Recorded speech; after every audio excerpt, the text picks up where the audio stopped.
Rapidamente aqui os avisos. Terça-feira agora às 20 horas e 15 minutos nós temos oração. Amém? Às 20 horas e 15 minutos, oração. Venha para a igreja, como eu acabei de falar.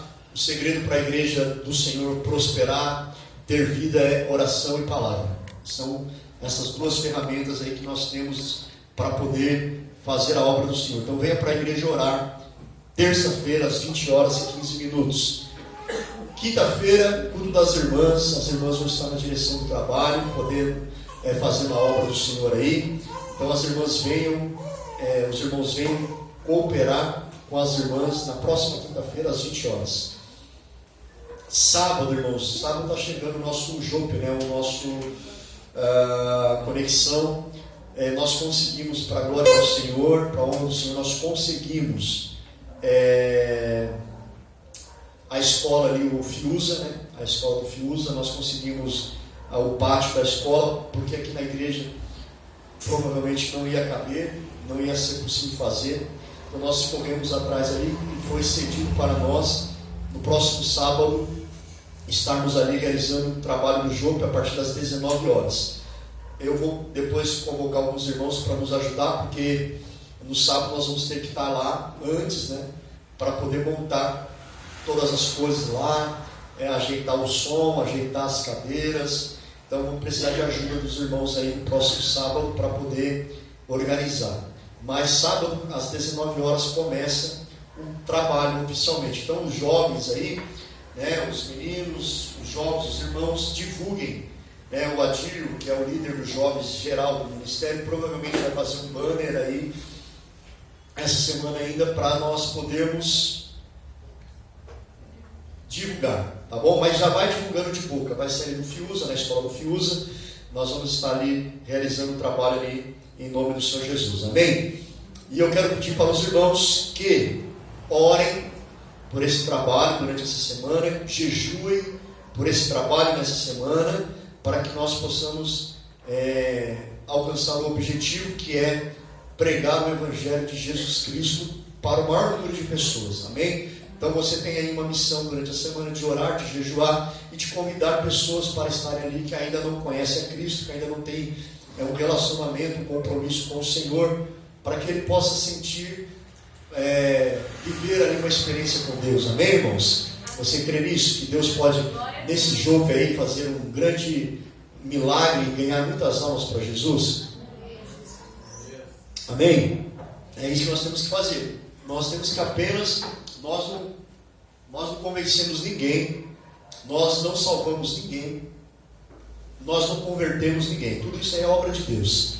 A igreja só fala, só prega, só mostra o caminho e faz o convite. Quem faz a obra é Deus. Então você não tem que se ficar preocupando, eu estou convidando, eu estou falando de Jesus, aquela pessoa nunca mais não se converte, não muda. Está fazendo a tua parte. A parte de conversão é de Deus. Amém? É Ele que faz, é Ele que convence o homem do pecado, do juízo e da condenação. O que nós não podemos fazer é ficar de boca calada, né? Aí não tem como o Espírito Santo trabalhar. Amém, irmãos? Amém. Estão tristes, irmãos? Não. Parece que estão meio tristes. Parece que estão meio caídos, irmão. Querido, você está na presença do Senhor. Não importa o número de pessoas, a Bíblia fala o seguinte, onde houver 2 ou 3 reunidos no meu nome, ali eu estarei. Você crê que Jesus, a presença, o Espírito Santo de Deus está neste lugar? Então se você quer, você tem que estar alegre, meu irmão. Você está no melhor lugar do mundo, que é na presença do Espírito Santo de Deus. Não deixe nada te desanimar não, te abater não. Não deixe o que o mundo quer é te ver abatido. O que o diabo quer é te ver desanimado. E aí você colabora, né? A igreja colabora e fica fácil o trabalho dele, né? Agora se ele está lá lutando, ele está lá, é um problema atrás do outro, é uma pedrada atrás da outra, e você está lá, glória a Deus, louvado o nome de Jesus, Jesus é bom, Deus é bom, eu vou para o culto hoje, vou cultuar, eu vou dizer que Jesus é bom. Sabe o que ele vai falar? Não adianta lutar com esse povo, não adianta lutar com esse irmão, com essa irmã, porque eu faço, e ele está lá, Jesus é bom, louvado é o nome do Senhor, glória ao nome do Senhor. É isso, irmão, é isso que nós temos que ter, essa alegria no coração, porque nós nós estamos diante de um Deus poderoso. Amém? E que logo, logo nós vamos estar na eternidade com Ele, vivendo com Ele. Glória a Deus. Aí, motivo de alegria. Você vai ter a eternidade do lado de Deus.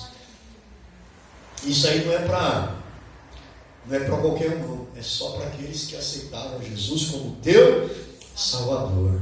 Oh, louvado é o nome de Jesus. E eu quero pregar uma palavra mais ou menos nesse sentido aí nessa noite. Mateus capítulo 18 aí, verso de número 1 a número 4, é a base do texto para nós meditarmos nessa noite aí, na palavra do Senhor. E eu quero ministrar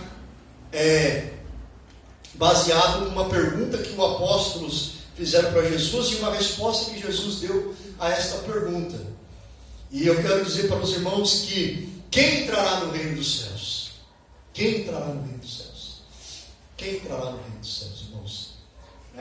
E nós vamos ver aí que quem que vai entrar no reino dos céus? Quem vai participar dessa grande glória que vai ser estar no reino dos céus? Esse tempo atrás, aí, uns 15 dias, eu recebi um vídeo que me emocionou muito, me impactou muito assim. E eu falei assim, eu vou mandar esse vídeo lá no grupo. Mandei no grupo dos jovens, mandei no grupo da igreja. No grupo dos jovens, nem sei se viram, porque ninguém comentou nada, nem assim, nada. Isso que eu fiquei assim, meu Deus do céu, acho que ninguém viu, porque não tem como comentar alguma coisa. No grupo da igreja, uma pessoa só comentou, uma pessoa, mas ninguém comentou nada, né? Aí eu fico assim olhando, meu Deus, se fosse uma coisa assim, sei lá, de política, de futebol, sei lá, qualquer outra coisa, acho que teria sido uns 200 comentários, né? Porque a gente gosta de comentar essas coisas, mas quando é as coisas de Deus, nós não comentamos, né? Não compartilhamos e nem comentamos, né? Isso é uma tristeza. Mas eu publiquei lá e aquele vídeo me impactou, que é de um irmão, um rapaz, que ele sofreu um acidente de carro e ele morreu. E ele foi levado para o hospital, porque conseguiram ressuscitar ele ali com as manobras ali. Ele foi levado para o hospital e quando trazem ele de volta, né? Quando trazem ele de volta ali com manobras, com medicamento, com drogas ali colocadas no corpo dele, ele volta em êxtase, né? Num êxtase total ali, gritando, e os enfermeiros, os médicos, tudo achando que ele estava doido, que ele estava delirando, e ele gritava, Deus é lindo, eu vi a glória de Deus, Deus é lindo, vocês precisam crer, Deus é lindo. E aí ele fica, não, Deus é lindo, Deus é lindo. Ele fala, não, você não está acreditando, eu vi, Deus é lindo. E ele chamava o nome lá, Cristiano, você precisa aceitar Jesus, porque Deus é lindo, eu vi a glória de Deus. E aquele rapaz, ele falava, eu vi a glória de Deus, e Deus é lindo. Irmão, aquele vídeo mexeu comigo, porque eu falei, meu Deus, como o próprio rapaz que apresenta o vídeo, ele fala, eu estou no caminho certo, eu estou naquilo que é verdadeiro, eu estou naquilo que é real, porque Deus é lindo e eu vou viver eternamente com Deus. Eu vou ver essa glória, eu vou ver esse Deus lindo, né? O apóstolo Paulo, quando eu vi aquele vídeo, logo me trouxe na mente, no coração, aquela passagem de Paulo, olha, aquilo que os olhos humanos não viram, que não desceu no coração do homem, não desceu o entendimento, que ainda ninguém viu, é o que Deus tem preparado para aqueles que nele creem. E eu fiquei pensando, meu Deus, eu não sou uma pessoa viajada, não, mas a internet está aí disponível, né? A internet está para todo mundo. Eu não tenho condições de viajar o mundo inteiro, como algumas pessoas têm, mas eu já fui para alguns lugares lindos. Eu já passei, por exemplo, Florianópolis, uma cidade linda, maravilhosa. Curitiba, alguns lugares que eu já fui, que eu achei, que lugar lindo, que paisagem linda, o sul de Minas é lindo, aquelas montanhas lindas. E aí Paulo fala que o que o olho do homem não viu é o que Deus tem preparado. Você entra na internet, você vê cada imagem linda, aquelas paisagens de verde, de cachoeira caindo, e os passarinhos voando, aquelas coisas lindas, maravilhosas, que teu coração fala, eu queria estar nesse lugar. Só que aquilo ali ainda não se compara com o que Deus tem preparado para aquele que nele crê. Aleluia! Por isso que aquele jovem voltou, ele falou, ele gritava, Deus é lindo, a glória de Deus é linda, e eu não quero voltar. Eu fico pensando que rapaz, eu queria ficar lá. Eu acho que ele falou assim, por que você me trouxe? Eu acho que depois ele perguntou para o médico, por que você me trouxe? Deixasse eu lá. Então, meu irmão, é isso que tem que alegrar nosso coração. Só que nós precisamos chegar lá. Nós precisamos chegar lá. Então eu quero ministrar nessa noite essa palavra de quem entrará no reino dos céus. Né? Mateus capítulo 18 está escrito assim, ó. Naquela mesma hora chegaram os discípulos aos pés de Jesus dizendo, quem é o maior no reino dos céus? Olha, essa é a pergunta. Quem é o maior no reino dos céus? E Jesus, chamando uma criança, a pôs no meio deles e disse, em verdade eu vos digo, que se não se converterdes e não vos fizerdes como crianças, de modo algum entrareis no reino dos céus. Irmãos, nós vivemos um tempo hoje, né? O tempo que nós vivemos, o mundo que nós vivemos, é o mundo da busca por reconhecimento. As pessoas vivem hoje por reconhecimento, por status, né? Pessoas querem ser engrandecidas, querem ser homenageadas, reconhecidas, né? Isso aí tem um nome, irmão. Isso aí tem um nome. Né? E para mim isso aí é orgulho, né? É orgulho. E a gente sabe que o orgulho é uma coisa maligna. Eu tenho para mim que o orgulho é algo maligno, algo diabólico. Porque se nós vamos para a palavra de Deus, nós vamos entender, nós vamos ter um entendimento que o ser chamado Satanás, o diabo, ele era orgulhoso. Né? Ele era orgulhoso. Ele não se satisfazia com aquilo com que Deus havia feito ele. Ele não se satisfez em ser conhecido, como a palavra descreve ele lá em Isaías capítulo 14, né? Em Ezequiel 28, né? Ezequiel 28, Isaías 14, descreve ele ali como um ser, um querubim ungido do Senhor, alguém que tinha um destaque já, alguém que já tinha um reconhecimento ali. Mas aquilo ali não satisfazia, ele então queria mais e mais, né? Então a Bíblia vai nos mostrar que o orgulho dele levou ele a pensar que ele poderia ser maior do que o próprio Criador, maior do que Deus, né? Ele falou, sobre as nuvens, sobre o trono de Deus, eu colocaria o meu trono, eu seria maior. Então isso é um orgulho. Então nós vivemos, e isso aí desde todos os tempos existiu, mas se nós pararmos para pensar, as pessoas hoje, os seres humanos hoje, buscam isso, reconhecimento, sabe? Ser maior, melhor do que os outros, maior do que o outro. É uma competição que nós vivemos, né? E infelizmente este mal, ele entrou dentro da igreja. Ele entrou dentro da igreja, né? Ele entrou dentro da igreja porque nós temos que, essa palavra que Deus gerou no meu coração, eu quero trazer algumas, desmistificar algumas coisas que a igreja mistificou, né? Então as pessoas pensam que a igreja é um lugar onde todo mundo está tudo certo, e não é, irmão, a gente sabe que não é. Pelo contrário, quem conhece Bíblia sabe que igreja, quando eu digo igreja, eu não estou dizendo do indivíduo, eu individualmente, estou dizendo do ajuntamento de igreja, né? Porque eu sou igreja, você é igreja, mas quando nós nos reunimos, nos tornamos o corpo de Cristo e nos tornamos a igreja do Senhor ali unidos, não é isso? Então, só que esse mal entrou dentro da igreja. Dentro da igreja entrou esse mal. Esse mal de as pessoas quererem status, das pessoas quererem ser engrandecidas, colocadas como superiores aos seus, né? Então nós estamos vivendo isso, né? Isso aí para mim é orgulho, é a soberba do homem. E o inverso do orgulho, da soberba, é a humildade. A humildade. E o que o Senhor pede para nós é que nós sejamos humildes. Né? Então a igreja não é um lugar de pessoas tudo certo, tudo correto. Não, no nosso meio tem pessoas assim, infelizmente. Por quê? Porque todo o ser humano foi contaminado pelo pecado. Então todos nós somos contaminados pelo pecado. Então no nosso meio tem o joio e tem o trigo. No nosso meio tem o orgulhoso, tem o humilde. O orgulhoso, como eu falei aqui, para mim ele é de Satanás.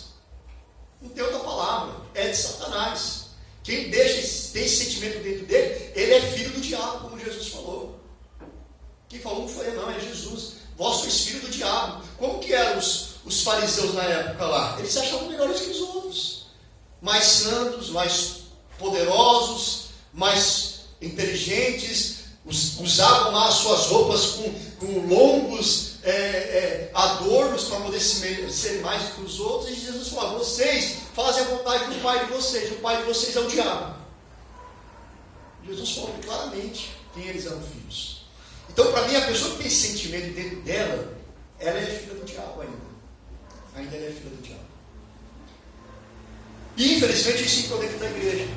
E infelizmente isso está enraizado na igreja. Porque o que é igreja, irmão? A palavra igreja é uma palavra que vem do grego chamada eclésia. E eclésia ou eclesia é o significado dela, aquele que foi tirado, né, para fora, para uma assembleia. Então isso é igreja, a palavra tem significado. Então nós somos tirados do quê? Fora do sistema, do mundo. Jesus nos tirou para fora desse mundo e nos fez uma assembleia. O que é assembleia? É um ajuntamento de pessoas. Então isso é igreja. Por isso que não pode ter igreja de uma única pessoa, irmão. Não existe. Igreja é ajuntamento de pessoas. Então esse mal está dentro da igreja. Só que Jesus falou que a igreja é para essas pessoas também. Porque a igreja, o Senhor falou assim: eu não vim para os sãos. Eu não vim para os sãos. Eu vim para os doentes. Eu vim para os doentes. Então Jesus veio para essas pessoas. Se nós que estamos aqui na igreja, o mundo tem uma visão de que todo mundo que está na igreja está curado. Não, nós somos enfermos que estamos dentro do hospital de Cristo para ser curado por Cristo. Nós ainda não estamos totalmente curados. Desde o maior ao menor. Eclesiasticamente falando aqui, eu sou o maior aqui, não maior de melhor que vocês. Eclesiasticamente, eu sou pastor. Amém? E o menor membro, quem é o menor membro? O mais jovenzinho da igreja aí. A Helena. Acho que deve ser a menorzinha, né?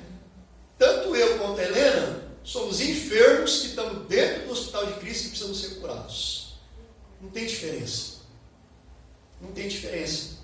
Então, meu irmão, eu escrevi aqui, ó, a igreja também sofre com este mal. Este mal atingiu a igreja, pois a igreja são seres humanos que foram resgatados, tirados para fora desse sistema mundano. O problema está quando nós temos uma falsa impressão de sermos igreja de Cristo. Então nós temos, infelizmente, algumas pessoas foram tiradas do mundo, como eu fui tirado, né? E aí a pessoa está dentro da igreja de Cristo e ela não se reconhece como uma pecadora, como uma miserável, como um doente que precisa ser curado por Cristo. Ela tem uma falsa impressão de que ela já é a igreja de Cristo. Esse é o grande problema.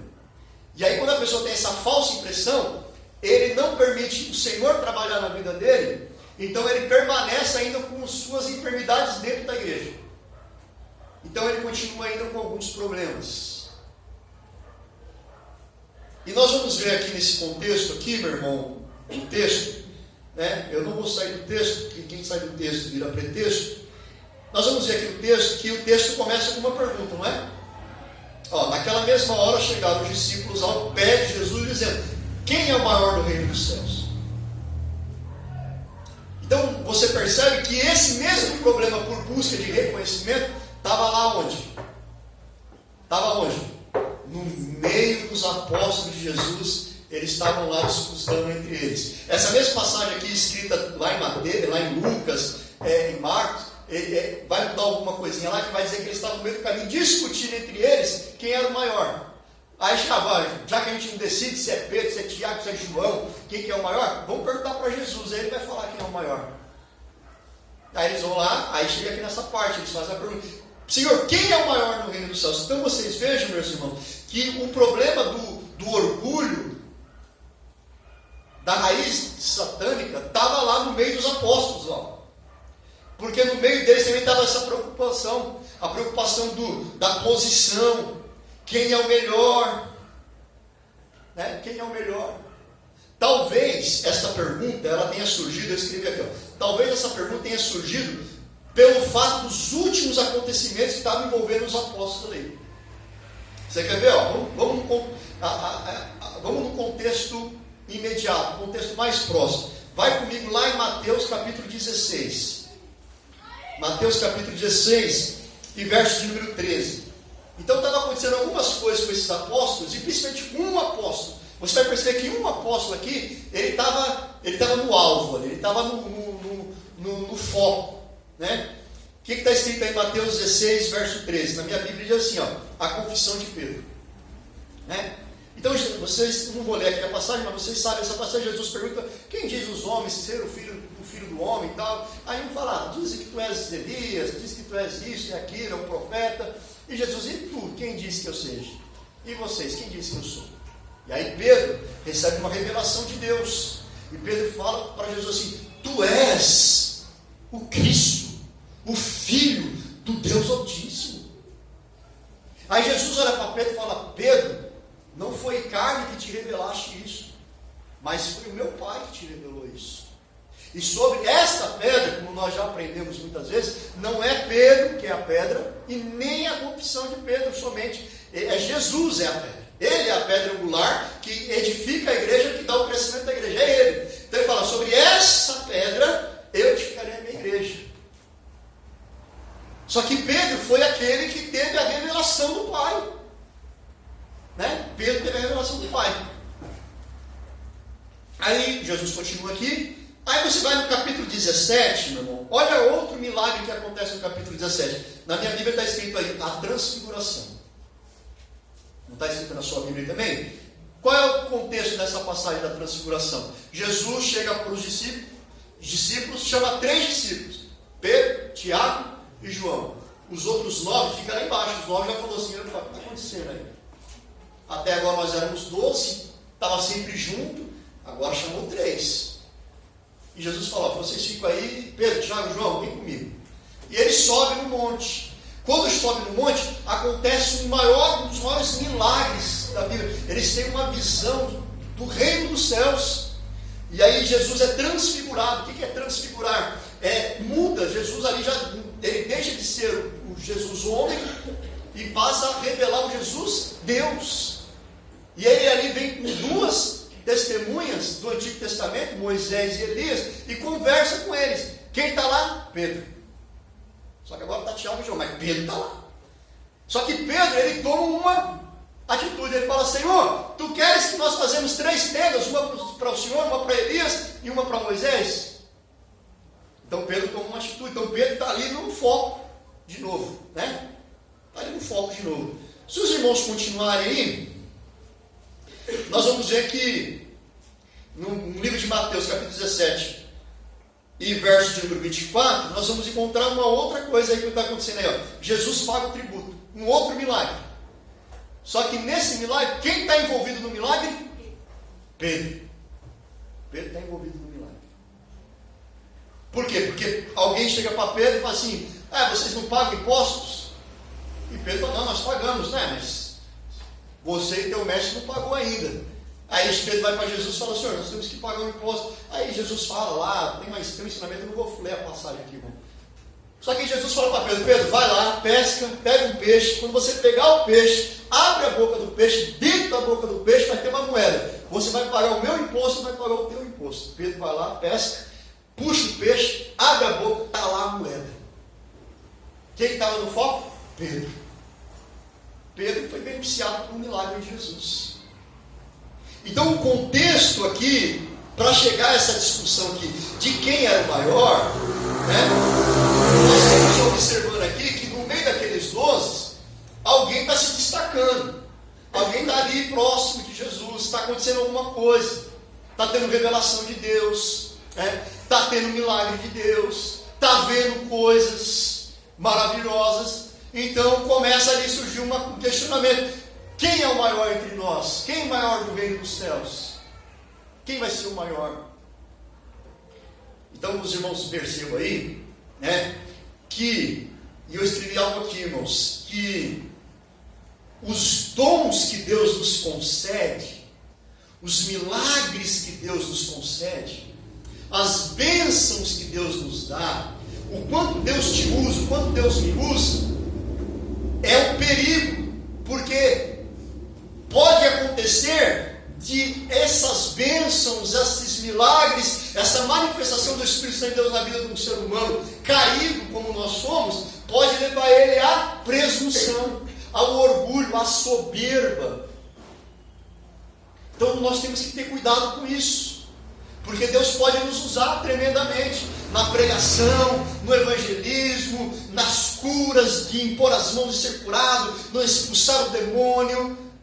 Então esses milagres, em Deus revelar alguma coisa, abrir o céu, fazer você enxergar a glória dele. Então, meu irmão, isso aí pode ser, é maravilhoso, mas pode ser perigoso. E é o que tem acontecido. Pessoas têm se engrandecido.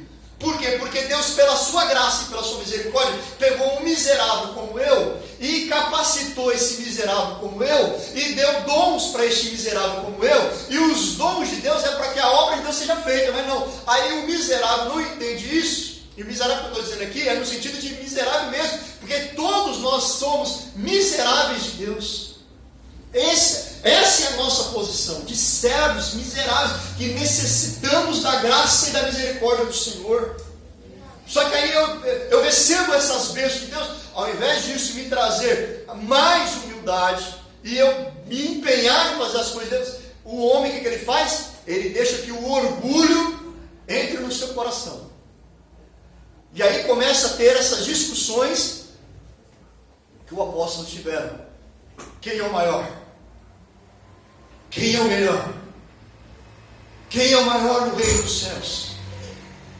Olha a preocupação deles. Será que a igreja não está assim hoje, meu irmão? É uma competição. Quem ganha mais almas para Jesus? Sendo que quem ganha alma é Jesus. Quem é que faz mais milagres? E quem faz milagre ainda é Jesus.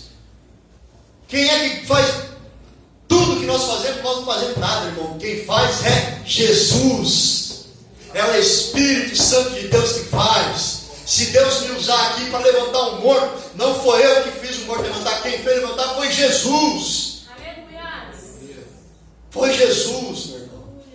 A honra, a glória e o louvor é para Jesus. O homem ainda é um miserável que necessita da graça e da misericórdia de Deus. Só que esse mal entrou dentro da igreja. E o diabo, ele é astuto. Ele sabe que isso aí é o caminho para a destruição da igreja. Ele quase destruiu lá no céu. 1/3 dos anjos foi arrastado por isso aqui. 1/3 dos anjos foi enganado. Estava na presença de Deus e foram enganados por um ser ardiloso, um ser inteligente e orgulhoso, que disse para 1/3 dos anjos: vem comigo porque eu vou derrubar esse Deus aí e nós vamos ser maior que ele. A criatura querendo ser maior que Deus. Como que está hoje o Evangelho? Como está hoje? Só que aí Jesus, o que eu acho interessante aqui, é que a preocupação dos discípulos era qual? Quem é o maior no reino dos céus. Não é isso? Só que Jesus não está preocupado quem é o maior no reino dos céus. Jesus não está preocupado com isso. Jesus está preocupado quem vai entrar no reino dos céus. Então, meu irmão, ser o maior, ser o mais usado, não significa que está dentro do reino. Não é sinônimo. Então, os discípulos estavam aqui, vendo milagres e tudo mais. Só que Jesus estava preocupado com isso. Jesus olhou para eles e falou assim: olha, vocês me perguntam quem é o maior. Eu vou mostrar para vocês quem é que vai entrar no reino dos céus. E eles ainda não estavam dentro, porque nós vamos ver aqui que Jesus fala para eles aqui, ó. Né? Então a preocupação dos discípulos era, escrever aqui, os discípulos estavam preocupados com quem seria o maior no reino dos céus. Jesus está preocupado com quem vai entrar no reino dos céus. E para isso ele faz algumas observações interessantes, ao qual nós vamos meditar nesta noite. A primeira, Jesus ele dá duas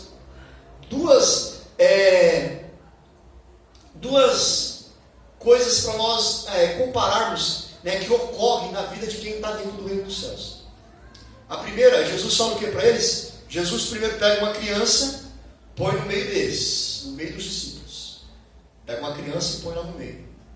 E depois Jesus diz, olha, em verdade eu vos digo, se vocês não se converter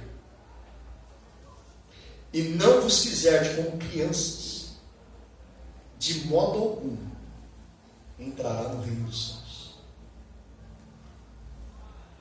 Então Jesus está dizendo aqui, olha, se vocês não se converterem e vocês não forem como uma criança, vocês não vão nem entrar no reino dos céus. Quanto mais vocês serão os maiores do reino dos céus. Então, meu irmão, é sobre esses dois pontos que eu quero conversar nessa noite com os irmãos aqui. Eu trouxe aqui primeiramente o significado de conversão.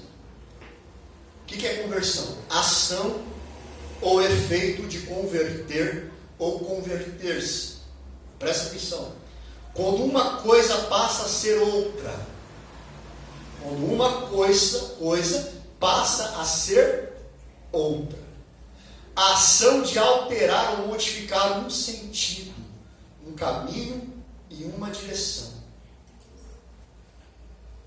Então vocês percebam, meus queridos, que conversão implica em transformação. Implica em ser outra coisa, diferente do que eu era antes de me converter. Então, é uma modificação de caminho. Eu estava caminhando para um lugar e eu tenho que ir para outro lugar.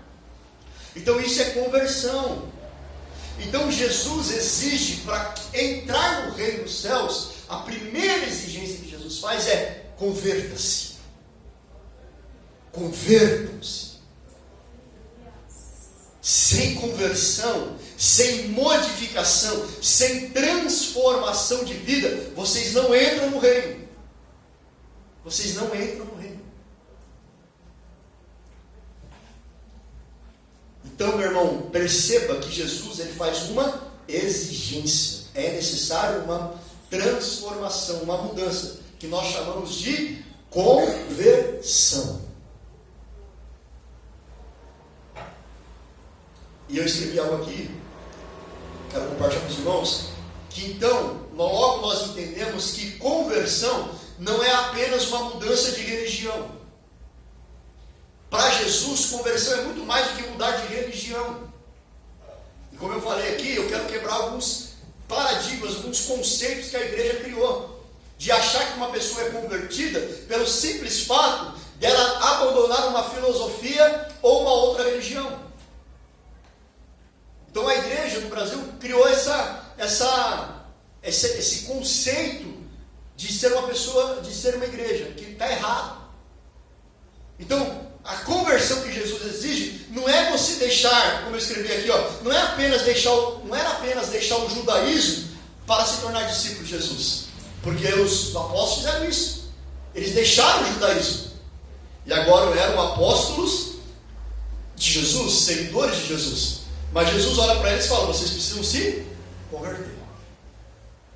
Então, conversão não é deixar a igreja católica e vir para a igreja protestante. Conversão não é deixar o espiritismo ou qualquer outro ismo que você queira usar aí, né? E vir para a igreja protestante, para a igreja evangélica. Não. Isso aí você só está mudando de religião, de filosofia. A pessoa precisa ter uma transformação. Mudar uma coisa para ser outra coisa, meu irmão. Aleluia. Então só vai entrar no reino do céu quem foi transformado pelo Evangelho de Cristo. Não quem deixou a outra religião. Não é quem deixou a religião A, B ou C que vai entrar no reino dos céus. Só que a igreja do Brasil está assim. Não, o Brasil há 50 anos atrás era 98% de católico. Agora nós estamos em o evangélico, a igreja evangélica, agora ela tem 35%. Ou seja, a igreja católica perdeu aí 30% aí dos seus membros. Olha que glória! Desses 30%, quantos se converteram? Quantos se converteram? Quantos, irmão? Quantos realmente houveram uma transformação de vida? Uma mudança de pensamento, uma mudança de atitude, uma mudança de agir, porque conversão é isso. Não é simplesmente deixar de frequentar a religião A, B ou C, é mudar a sua vida. Então Jesus, ele exige uma transformação completa. Sabe que a transformação que Jesus exige? Abra sua Bíblia comigo lá, Romanos capítulo número 12. Um versículo bem conhecido de todo mundo, mas eu quero ler.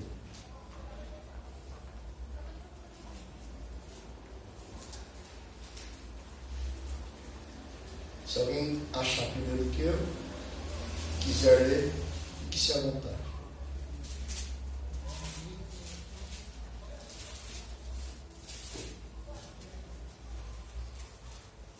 Romanos 9, Romanos 10, Romanos 12. Olha só. O título já começa assim, ó. Consagração a Deus, humildade e fidelidade ao uso dos seus dons. O título já é assim. Mas olha o que o apóstolo escreve aqui, ó.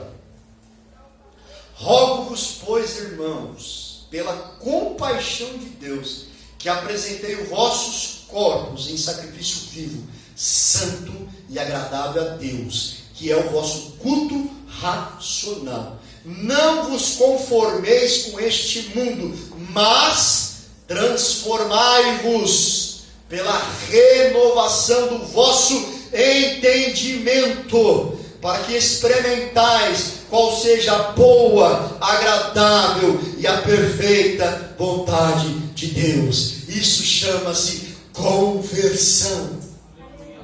Mudar o seu entendimento para que você reconheça, seja transformado. Isso é conversão, irmão.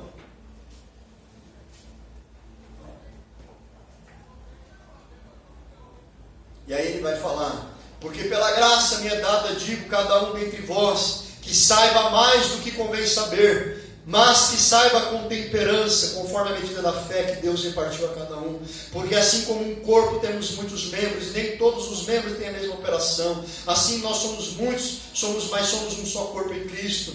Mas individualmente somos membros uns dos outros, de modo que, tendo diferentes dons, irmão, segundo a graça que nos é dada, se é profecia, seja ela segundo a medida da fé, se é ministério, seja em ministrar, se é ensinar, haja dedicação a ensinar, o que exorta, use esse dom em exortar, o que reparte, faça com liberalidade, e o que preside, com cuidado, e o que exercita a misericórdia, com alegria. O que ele está dizendo? Olha, faça no reino, no corpo, faça o que Deus pediu para você fazer, mas seja humilde, reconhecendo que um tem um dom, o outro tem outro, não seja melhor do que o outro, não queira ser igual ao outro, não, cada um é uma importância, nós somos um corpo, cada um tem a sua função, sua importância. Isso é conversão, meu irmão, é mudança, é transformação de mente, de pensamento, de vida. E essa conversão, meu irmão, é necessária para o ingresso no reino dos céus. Olha, para entrar no reino dos céus é necessário isso. Jesus, quem disse isso foi Jesus. Vocês precisam se converter, senão não entra. Sem ela nós não entramos, pois no reino dos céus só entra pessoas semelhantes a Cristo. Semelhantes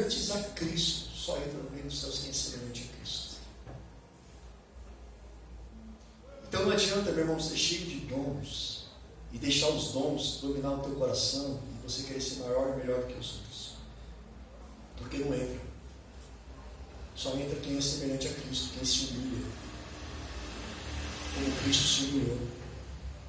Sendo Deus, não usurpou ser igual a Deus, mas esvaziou-se de si mesmo e tomando forma de homem, veio a este mundo e viveu entre nós, se humilhando. Foi uma humilhação para ele, mas ele veio e viveu entre nós. Então Jesus está dizendo que é necessário que haja conversão verdadeira e real para entrar no reino de Deus. Por isso tem um versículo que Jesus fala assim, que muitos naquele dia vão dizer: Senhor, mas Senhor, Senhor, no teu nome eu profetizei. Senhor, no teu nome eu expulsei demônios. Senhor, no teu nome eu fiz e aconteceu, e tudo acontecia quando eu estava lá. Jesus vai olhar para aquelas pessoas e falar assim: olha, apartai-vos de mim, vós que praticai a iniquidade, porque eu nunca vos conheci. Jesus não vai dizer assim: olha, um dia eu te conheci, mas você se perdeu no meio do caminho. Não, Jesus fala: eu nunca te conheci. Mas engraçado, né? Ele usava o nome de Jesus, expulsava o demônio, pregava, ensinava, mas era convertido? Havia sido transformado? Jesus precisa e exige que nós sejamos transformados por Ele, pela Sua palavra. Não é em vão que o primeiro milagre de Jesus foi transformar água em vinho, porque é necessário passar pela transformação de Jesus. Não adianta frequentar a igreja, irmão. Já falei isso 1 bilhão de vezes, até estou cansado de falar. Não adianta frequentar a igreja se não haver conversão, se não tiver transformação. Não adianta igrejas lotadas saindo pelo ladrão se quem está lá dentro não teve conversão, se não está nem se permitindo ser convertido por Jesus. Ah não, ó, até aqui o senhor mexe, aqui o senhor não mexe não, aqui eu cuido. Não, isso aí eu não aceito, não. Essa mudança, não, eu fui assim, eu sempre fui assim, eu cresci assim, não, isso aí eu não vou mudar não. Não, isso aí eu não vou mudar não.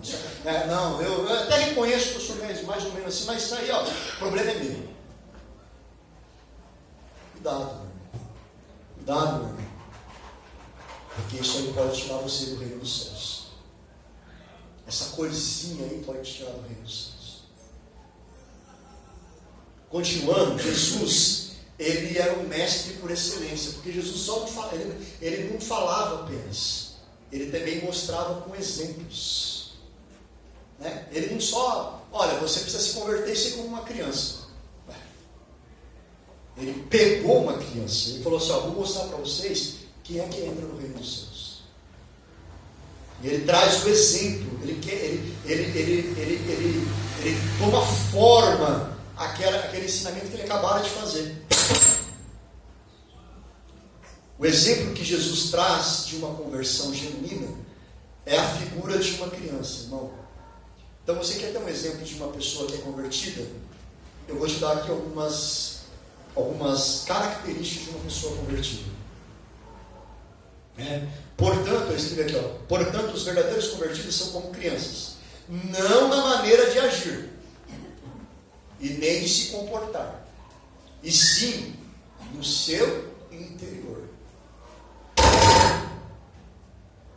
E sim no seu interior. Porque Jesus, existem outros versículos da Bíblia que falam que nós devemos crescer, né? Crescer na graça, no conhecimento de Deus. Então, se temos que crescer, nós temos que crescer. Não é criança no sentido de agir, de se comportar, de falar, não. É criança no modo interior, dentro do seu interior. Você precisa ser como uma criança. Né? Pois o que Jesus deseja de nós é que a nossa essência seja de uma criança. Que cresçamos, amadurecemos espiritualmente, porém sem perder a essência de uma criança. A essência de uma criança. Por isso Jesus trouxe aquela criança e falou, olha, é a segunda condição para entrar no reino dos céus, não é isso? Olha o que está escrito lá. Jesus toma a criança, põe no meio e diz, se vocês não se converterdes e não fizerdes como criança, de modo algum entrará no reino dos céus. Então eu preciso ser como uma criança. Não no modo de agir, mas no modo de ser a essência de uma criança. E aí eu estava em casa preparando essa palavra e, como agora eu sou pai, tem uma criança perto de mim, comecei a colocar aqui algumas coisas, né? E aí, irmãos, é lógico que a criança é um ser humano como qualquer um de nós, né? Nós já fomos crianças. Então ela é uma pessoa que foi atingida pela degradação do pecado. Ela foi atingida. A Heleninha ali, que é a menor criança da igreja, acho que hoje, ela é tão pecadora quanto eu. Ela só não tem consciência disso ainda. Então, nós não sabemos a que momento, né, é aflorado o entendimento de uma criança, né, e ela perde aquela inocência de criança e passa a ter a malícia do homem, né? A que momento o pecado começa a aflorar na vida de uma criança? Não dá para saber. Não dá. Tem crianças com 2, 3 anos, você já vê raiz ali de, olha, o pecado já está se manifestando aí. E começa a fazer umas coisas que só Deus duvida, né? Até Deus duvida, né? O ditado que eu falei, faz coisas que até Deus duvida. Então nós não sabemos. Mas ainda assim, a criança corrompida, tanto que Jesus pegou aqui uma criança, essa criança aqui era corrompida pelo pecado. Mas Jesus trouxe ela e falou, olha, observem essa criança e façam como ela, que vocês vão estar entrando no reino dos céus. E aí então eu coloquei aqui algumas características que as crianças possuem. Primeiro, criança não deseja o mal. Criança não deseja o mal.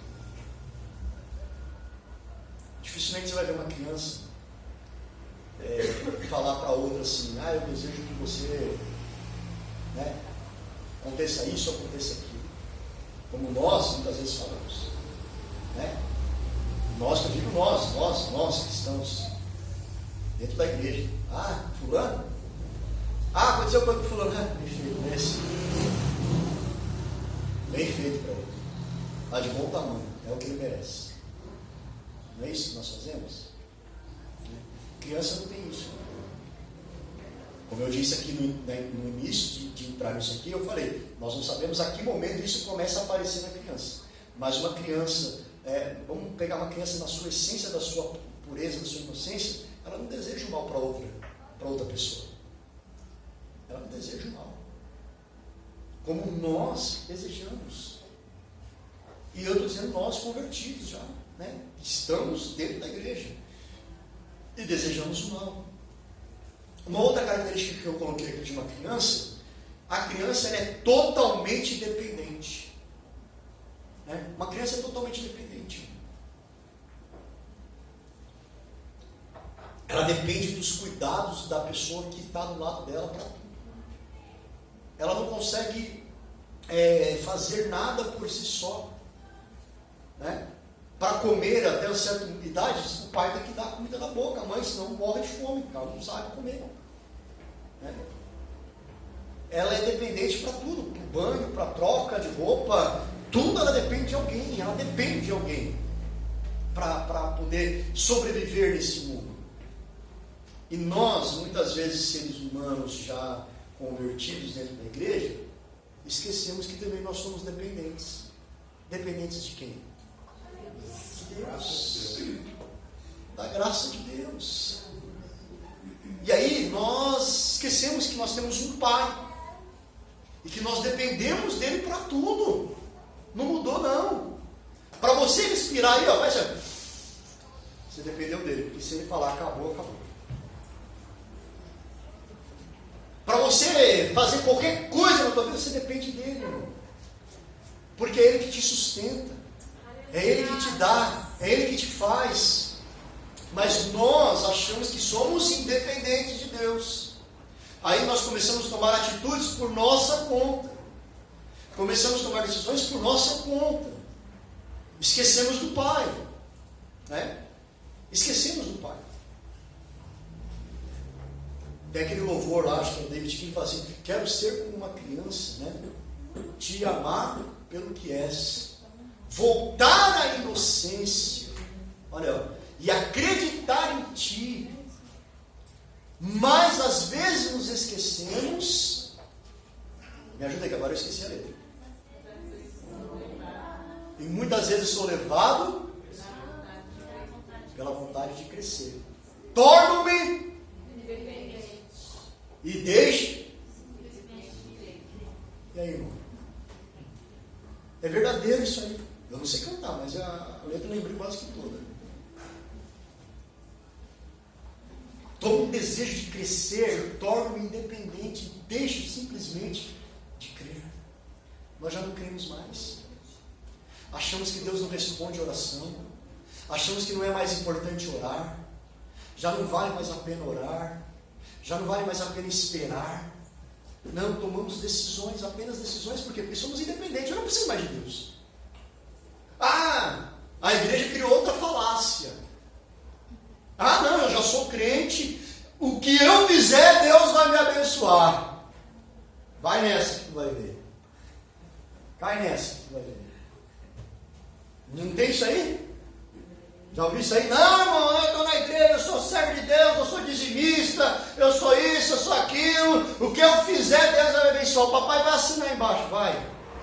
Vai na tua fé. Você vai ver o que vai acontecer com você. Você tem um pai, meu irmão. Aleluia. Não importa quantos anos você tem, não importa quanto tempo de igreja você tem, Deus ainda é seu pai. Aleluia. Eu preciso ser dependente dele. Eu preciso ser uma criança. Pai, se não for por ti eu não como, pai. Pai, se não for por ti eu não tenho isso, eu não tenho aquilo. Pai, se não for pela tua graça, eu não conquisto nada. Tudo é pelo Senhor, tudo é do Senhor. É isso que Deus espera de um verdadeiro convertido. Né? O apóstolo lá, eu acho lindo quando Paulo vai escrever as cartas, eles não escrevem lá, eu apóstolo, não. Ele escreve lá, eu servo, miserável. Aí põe lá, apóstolo. Está lá em terceiro lugar, apóstolo. Primeiro ele é servo, depois miserável, pecador, aí depois ele lembra, eu também sou apóstolo.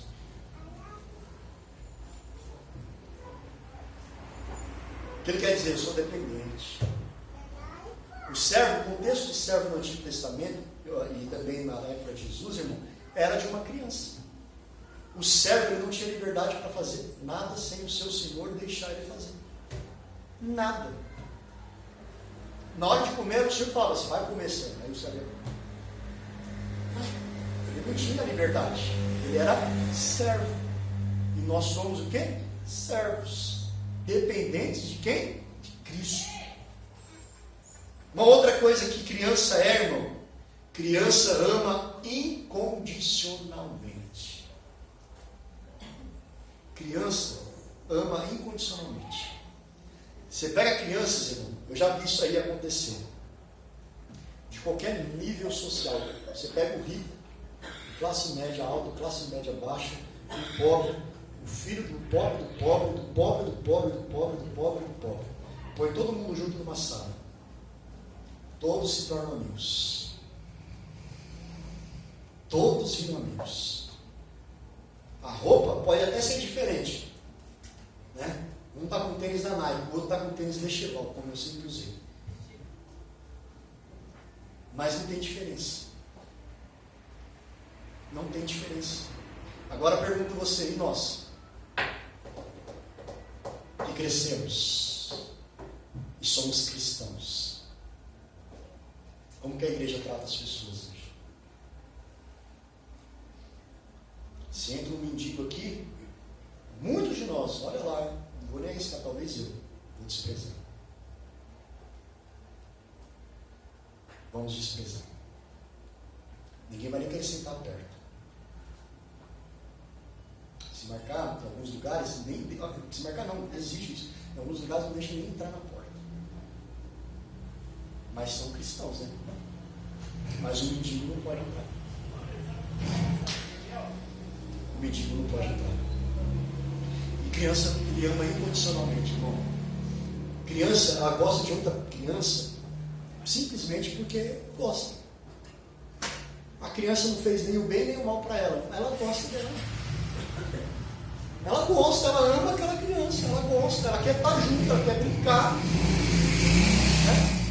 Duas crianças nunca se viram. Esses dias da semana eu tive essa experiência. Um amigo meu do serviço me chamou para ir na casa dele. Almoçar na casa dele. Eu fui, levei a Esther. A filha dele e a Esther nunca tinham se visto. Quando se viu, já foram brincar. Já estavam lá brincando juntas, já estavam lá se abraçando. Ela é meio timidazinha, menina, deu uma resistência aqui, depois brigou um pouquinho com uma coisinha ali. Mas, no outro dia, meu amigo falou assim, a Giovana, minha filha, falou assim, papai, quando que a minha amiguinha vai voltar? Aí já tornou amigo, irmão. E a Esther ficava falando depois de casa, eu fui na casa da Giovana. Brinquei na casinha da Giovana. Dá para entender? E nós, cristãos, amamos incondicionalmente o próximo? Jesus resumiu os mandamentos de Deus em 2.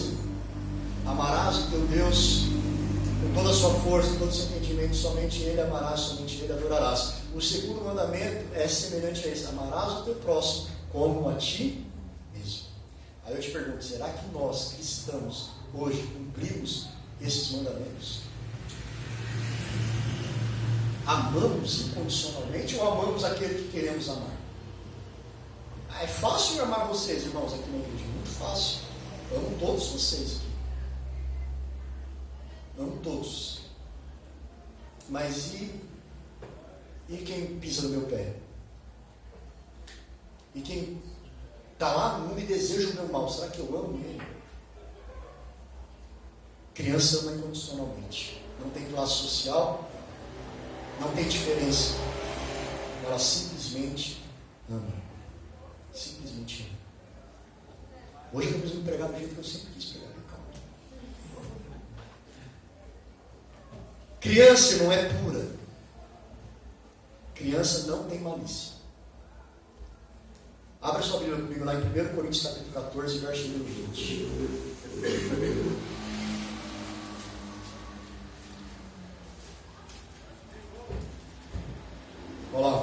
Olha que Paulo escreve para a igreja de Coríntios.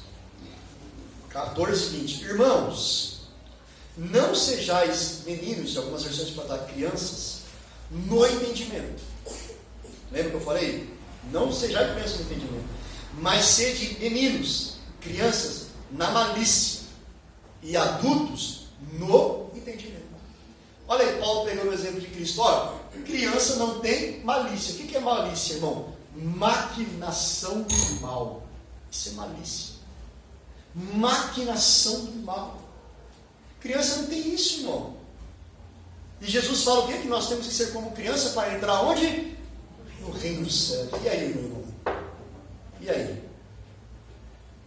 Se eu já sou cheio de malícia, mas Jesus fala que você precisa se transformar, você tem que ser como uma criança, sem malícia, sem maquinação do mal. Sabe, irmão? Por isso que eu falo, irmão, ser cristão não é fácil. Não é fácil. Tem muita gente achando que é fácil, não é fácil. Ser cristão é ser igual a Cristo. É difícil.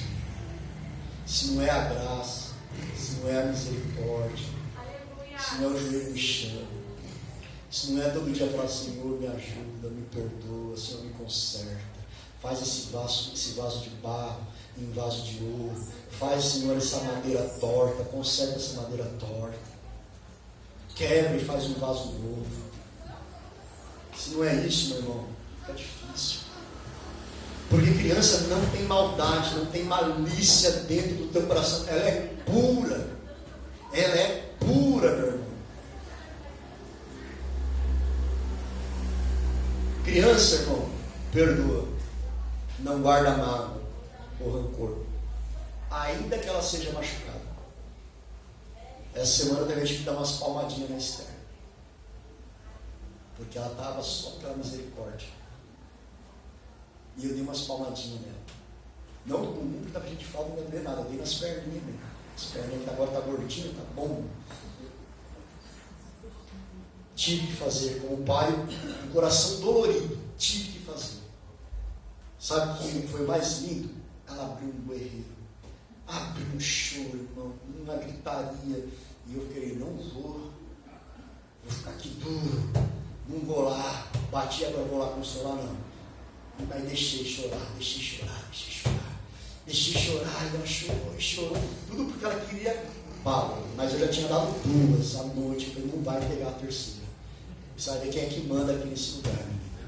E aí vai, e me chutava, e puxava minha perna, e chorava, e esperneava, e chorava, e rolava no chão, e eu não vou. Daqui a pouco, isso aí não foi pouco não, isso viu lá.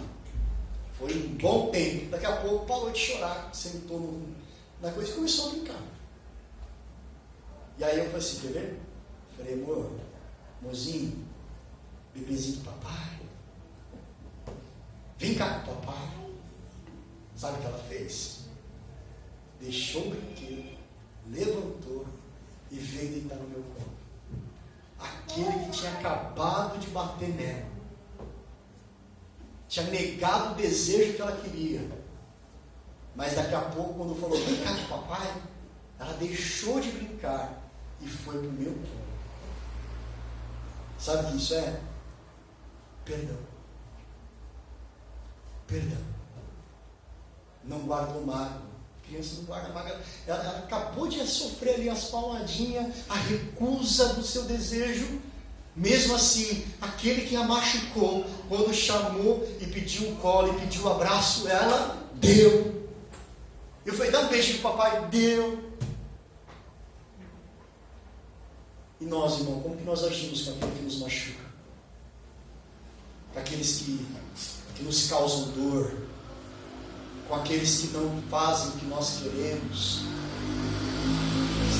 Nós, cristãos, temos conseguido perdoar aqueles que nos têm ofendido, como ensina o Senhor? Nós temos conseguido? Ou nós temos guardado rancores e mágoas dentro de nosso coração, poluindo, contaminando, tirando a pureza que o Senhor quer que eu e você tenhamos? Por isso que eu digo, irmão, não é fácil ser cristão. Ser de uma denominação, ser de uma igreja, é fácil. Ser evangélico é fácil. Agora, ser cristão não é fácil. Porque criança perdoa. Amém, meu irmão? Amém. Criança é humilde. E eu fui buscar a palavra humilde. O que é a palavra humilde, irmão? Da onde vem a palavra humilde? A palavra humilde vem de uma palavra grega chamada humilis. E essa palavra grega chamada humilis, ela é derivada de um verbo chamado mila. E essa palavra, ela significa, ela tem um significado, aquilo que está próximo ao chão. Aquilo que está próximo ao chão. E aí, eles estão colocando que humildade é aquilo que é pensar mais nos outros e menos em si mesmo. Então, qual é a característica de humilde? É aquele que pensa mais nos outros do que em si mesmo. Pega lá o exemplo de Jesus. Que a Bíblia fala que ele foi humilde, se humilhou em forma de homem. Será que ele pensou nele? Ou ele pensou mais em nós? Será que ele pensou mais em nós ou não? Será que ele não foi até o próximo do chão? O próprio Deus? Não desceu até próximo do chão? Se humilhou? E aí nós queremos ser maiores do que os outros. E não temos humildade, muitas vezes, para pensar mais nos outros do que em nós. Pensamos mais em nós do que nos outros. Criança não é assim. Criança, ela pensa muito mais nos outros do que nela.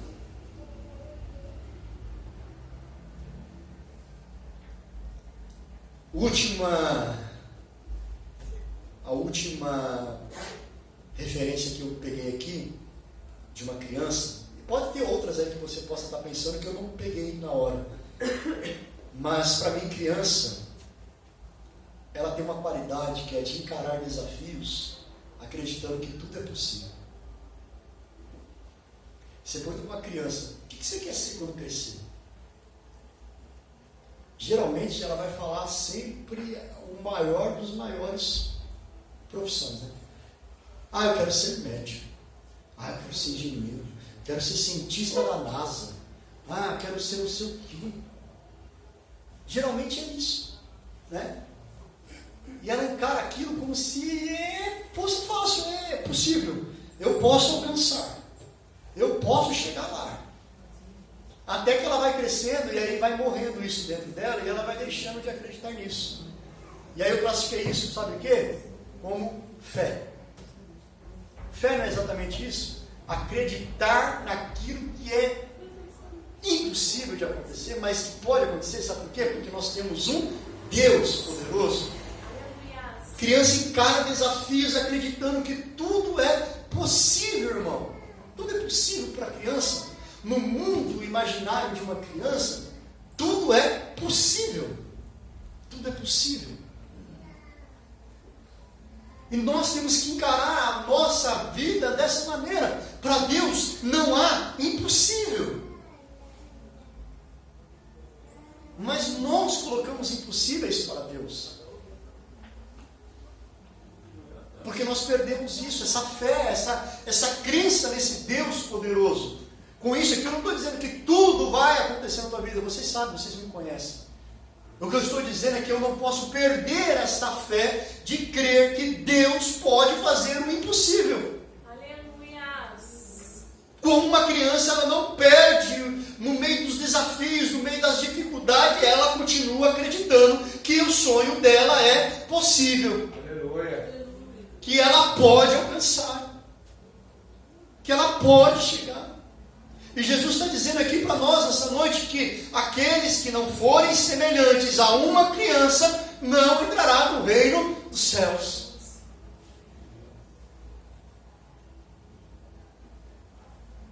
E eu preciso ser como uma criança, amém? Amém. Nós precisamos ser como uma criança. Eu escrevi uma conclusão aqui. Irmãos, vejam que para sermos cidadãos dos céus, é necessário que ocorra a regeneração. Regeneração é nascer de novo. Quando nasce de novo, então o velho morreu. Tem que ter um novo. Se tem um novo e o velho ainda está vivo, então não houve regeneração. Se os meus pensamentos antes de eu ser cristão continuam sendo os mesmos, então não houve regeneração.